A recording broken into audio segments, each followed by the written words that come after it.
Olá e bem-vindos! Hoje a gente vai fundo numa história que, uau, já tem mais de 40 anos.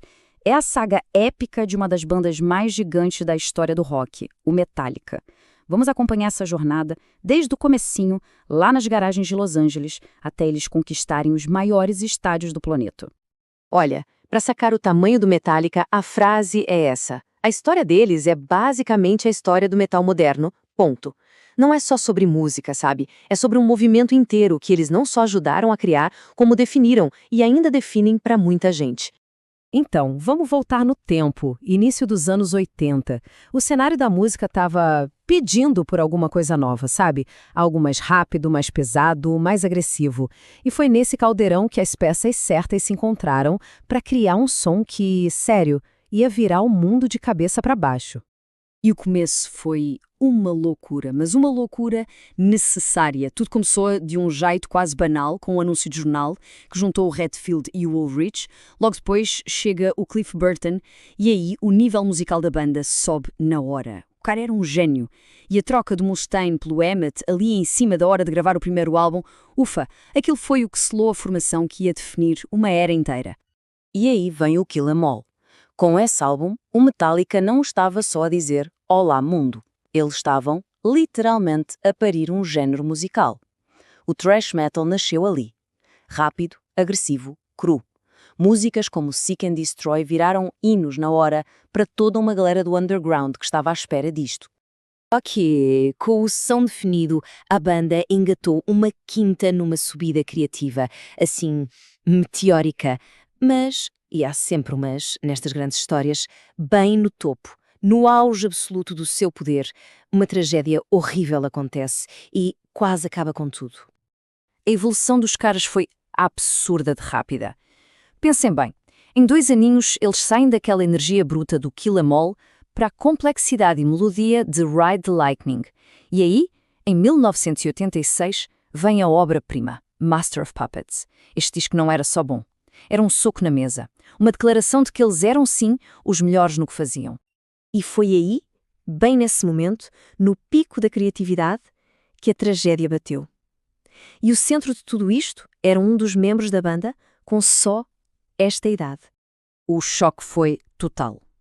Numa estrada de gelo, na Suécia, o baixista Cliff Burton, para muitos a alma musical da banda, morre de forma trágica.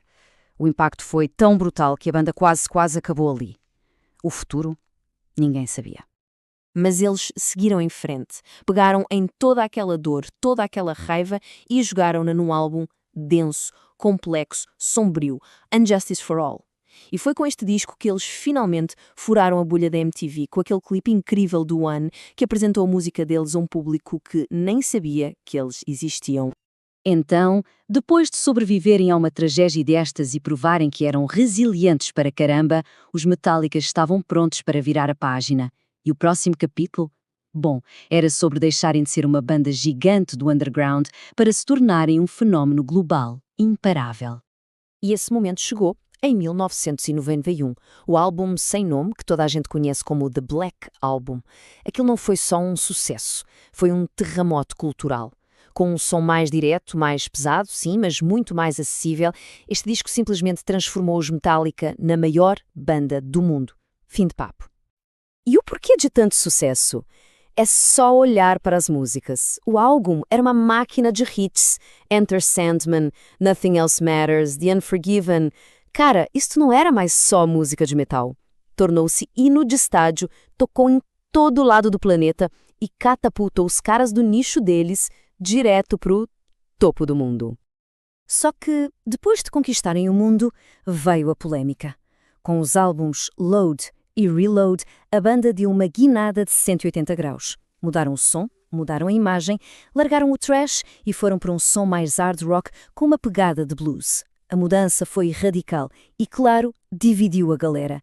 Muita gente sentiu-se traída, enquanto outros acharam o máximo a evolução. Aí a gente chega à virada do milénio, que trouxe talvez a fase mais turbulenta da banda. As pressões, tanto de dentro quanto de fora, foram-se acumulando e levaram os Metallica sério à beira de um colapso completo. E a pergunta que toda a gente fazia no início dos anos 2000 era esta: Como é que a maior banda do mundo estava quase a acabar? Eles tinham tudo e parecia que iam perder tudo. O que é que aconteceu? Bom, não foi uma coisa só. Foi uma tempestade perfeita. Primeiro, aquela briga com o Napster, que os fez parecerem os vilões para muitos fãs. Depois, a saída do Jason Newsted, que escancarou os problemas internos da banda. Aí, o James Hetfield precisa de ir para a reabilitação. E tudo para. E para fechar com chave de ouro, vai o Saint Anger, um álbum que... Nossa, foi muito criticado. Quem viu o documentário Some Kind of Monster sabe do que estou a falar. Mas no meio desse caos todo, aparece uma força nova. Em 2003, entra o baixista Robert Trujillo. Ele não era só um músico novo, ele trouxe uma energia, uma estabilidade que a banda precisava, desesperadamente, para conseguir reerguer-se. E eles reergueram-se. E como? Death Magnetic foi recebido como um retorno triunfal às raízes, àquele som trash que toda a gente amava. E os álbuns mais recentes, como o 72 Seasons, mostram uma banda mais madura, a explorar temas bem profundos, mas sem perder aquela intensidade de sempre, sabe? Então tá. Depois de toda esta montanha-russa de altos e baixos, qual é o saldo final? Qual é o legado do Metallica? Vamos dar uma olhada neste impacto gigantesco que eles deixaram. A gente pode dividir esta longa estrada em 3 grandes atos. Nos anos 80, eles basicamente criaram um género. Nos anos 90, eles dominaram o mundo. E dos anos 2000 para cá, bom, eles provaram que sabem resistir, superar qualquer crise e continuar gigantes, contra tudo e contra todos. O seu legado é inegável. Não só criaram um género musical, mas influenciaram milhares de bandas, de todos os estilos. E eles conseguiram uma coisa que é muito rara: continuar relevantes por décadas, conectando pais, filhos, netos e mantendo-se como uma das maiores bandas de palco do mundo por mais de 40 anos. Isto é surreal. Acho que, no fim de contas, esta frase aqui resume tudo de forma perfeita. Uma banda que errou, mudou, caiu, levantou-se, mas nunca deixou de ser gigante. A história deles não é uma linha reta, sabe? É um belo testamento sobre resiliência, sobre aguentar o baque e sempre, sempre se levantar mais forte. E a gente termina com esta pergunta no ar. Depois de mais de 40 anos a moldar o metal, o que vem por aí para estes titãs do rock? Bom, o futuro a gente não sabe, mas de uma coisa temos a certeza: o que quer que eles façam, o mundo inteiro vai parar para ouvir.